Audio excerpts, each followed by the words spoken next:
একটুখানি বুদ্ধি খরচ করে ডিমের এই রেসিপিটা বানালেই বাড়ির সবাই ইমপ্রেস হয়ে যাবে। বাড়িতে যদি মাছ মাংস না থাকে, শুধুমাত্র ডিম দিয়ে যে এত মজার একটা রেসিপি বানানো যায় তোমরা কল্পনাও করতে পারবে না। তো দারুণ সুস্বাদু ডিমের এই রেসিপিটি বানানোর জন্য চুলোর উপর একটা ফ্রাইং প্যান নিতে হবে, চুলোর ফ্লেমটা মিডিয়ামে রাখতে হবে। এখন ফ্রাইং প্যানে দিয়ে দিতে হবে 3 চামচ সাদা তেল, তার সঙ্গে হাফ চামচ গোটা জিরে, 1টি তেজপাতা 2 টুকরো করে আর 4-5টি এলাচ। এই সমস্ত উপকরণ হালকা লালচে করে ভেজে নিতে হবে। ভাজা হয়ে গেলেই এখন ফ্রাইং প্যানে দিয়ে দিতে হবে পেঁয়াজ। 2টি মিডিয়াম সাইজের পেঁয়াজকে একদম ছোট ছোট টুকরো করে কেটে নিয়ে তারপর অ্যাড করেছি। এখন চুলোর ফ্লেম মিডিয়ামে রেখেই পেঁয়াজটা ভেজে নিতে হবে। পেঁয়াজ খুব বেশি পুড়িয়ে ফেললে হবে না, 1 মিনিট মিডিয়াম আঁচে ভেজে নিয়েছি। এবার এর মধ্যে দিয়ে দিচ্ছি বড় চামচের 1 চামচ আদা রসুন বাটা। এখন এই আদা রসুন বাটার কাঁচা গন্ধ চলে যাওয়া পর্যন্ত ভেজে নিতে হবে। আবারও 1 মিনিট মতো ভেজে নিয়েছি। পেঁয়াজ যাতে করে অতিরিক্ত ভাজা ভাজা না হয়ে যায় তাই 2 চামচ মতো জল অ্যাড করে দিতে হবে। তারপর ভালো করে একবার মিশিয়ে নিতে হবে।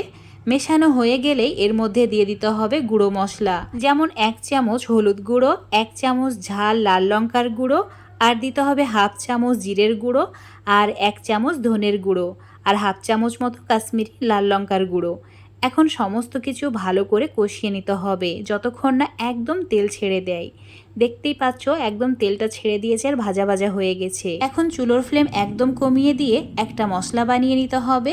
কয়েকটি কাজু ভিজিয়ে রেখেছিলাম, তার সঙ্গে 3টি টমেটো নিয়েছি।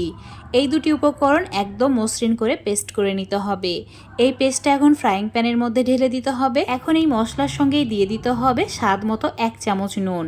নুনের পরিমাণটা নিজেদের স্বাদ বুঝে অ্যাড করবে। সমস্ত কিছু ভালো করে একবার মিশিয়ে নিতে হবে। মেশানো হয়ে গেলে এটা ভালো করে কষিয়ে নিতে হবে যতক্ষণ না এভাবে তেল ছাড়তে শুরু করে। যেই তেল ছাড়তে শুরু করবে বাটিটা ধুয়ে সামান্য পরিমাণে জল দিয়ে একবার আবারও মিশিয়ে নিতে হবে। মেশানো হয়ে গেলে এখন ঢাকা দিয়ে লো ফ্লেমে 8 মিনিট মতো রান্না করে নেব। 8 মিনিট এইভাবেই লো ফ্লেমে রেখে দিতে হবে, মাঝে মধ্যে নাড়াচাড়া করতে হবে।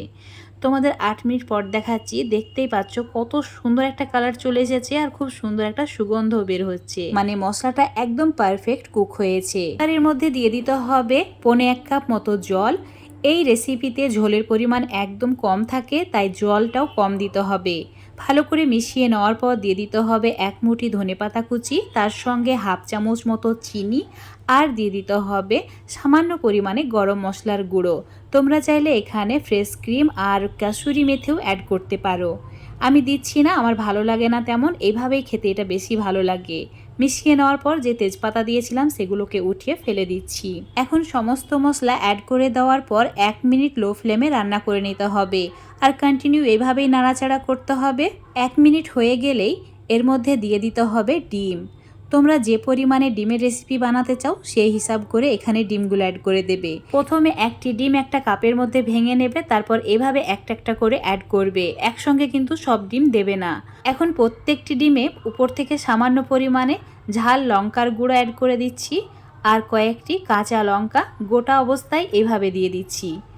এবার সামান্য পরিমাণে ধনেপাতা কুচি উপর থেকে ছড়িয়ে দেব, কারণ এখন আর নাড়াচাড়া করা যাবে না। ঢাকা দিয়ে 5 মিনিট লো ফ্লেমে রান্না করে নিতে হবে। এইভাবে ঢাকা দিয়ে রান্না করলে ডিম খুব ভালোভাবে সেদ্ধ হয়ে যাবে। 5 মিনিট রান্না করে নেওয়ার পর চুলোটা অফ করে রেখেছিলাম। এখন তোমাদের আরও 3-4 মিনিট পর দেখাচ্ছি। দেখতেই পাচ্ছ কতটা লোভনীয় লাগছে।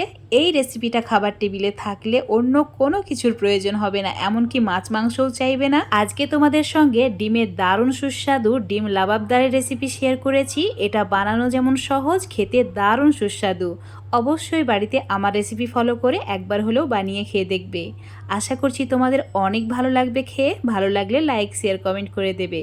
আর যদি রেসিপিটা ফেসবুক পেজ থেকে দেখো অবশ্যই পেজটাকে ফলো করে নেবে। ইউটিউব থেকে দেখলে চ্যানেলটাকে সাবস্ক্রাইব করে রাখবে আরও এরকম সুন্দর রেসিপিগুলো পাওয়ার জন্য। দেখতে পাচ্ছ ডিমটা কতটা লোভনীয় লাগছে। এটা দিয়ে 1 প্লেট ভাত খাওয়া হয়ে যাবে। ভাত ছাড়াও তোমরা রুটি, পরোটা, লুচি সব কিছুও খেতে পারো। অবশ্যই এভাবে একবার হলেও বানিয়ে খেয়ে দেখবে।